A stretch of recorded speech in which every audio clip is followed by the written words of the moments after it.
नमस्ते प्रणाम। अगर हमार गीत आप लोग के बढ़िया लागत होई तो लाइक और कमेंट और शेयर जरूर करब और कमेंट में जरूर बताइब कि हमार झूमर गीत आप लोग के कैसन लागल। शेर भर पिसना धनिया कुटी छाटी खइह नई हर जनी जइह ए जान नई हर जनी जइह ए जान।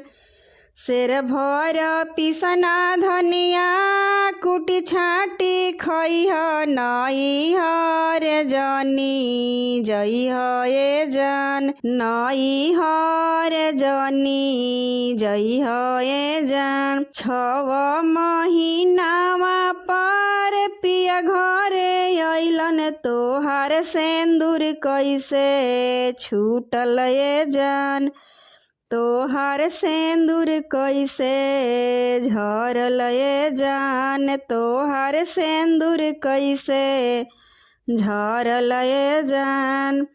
घरवा में बाड़े हमरो बड़का भसुरुआ घूंघट तानत सेंदूर झरल ए जान घूंघट तानत सेंदूर छूटल ए जान घूंघट तानत सेंदूर छूटल ए जान। सबरे बतिया धनिया गल से उड़वलू तोहर लाली कैसे छूटल ए जान तोहर लाली कैसे छूटल ए जान तोहर लाली कैसे छूटल ए जान। घरवा में बाड़े हमरो लहुरा देवरवा हंसत बोलत लाली छूटल ए जान हंसत बोलत लाली छूटल ए जान हंसत बोलत लाली छूटल ए जान। सबरे बतिया धनिया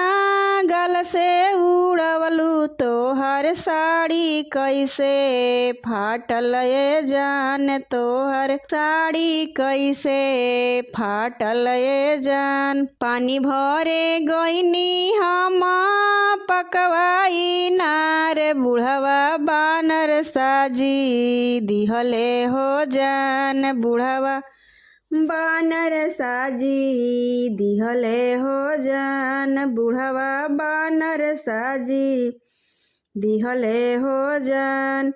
सबरे बतिया धनिया गल से उड़वलू तोहर खाटी कैसे टूटल ए जान तोहर खाटी कैसे टूटल ए जान।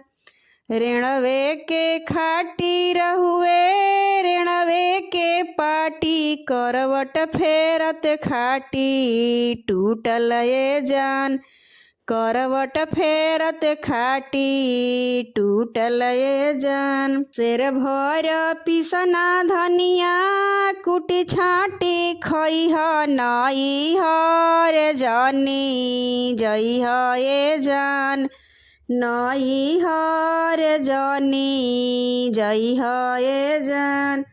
6 महीनावा पर पिया घरे अइलन तोहर काजर कैसे छूटल ए जान तोहर काजर कैसे छूटल ए जान।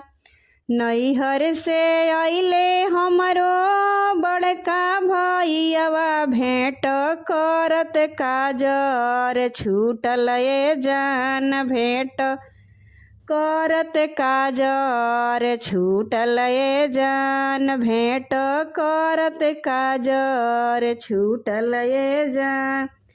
शेर भर पिसना धनिया कुटी छाटी खइह नई हर जनी जइह ए जान नई हर जनी जइह ए जान।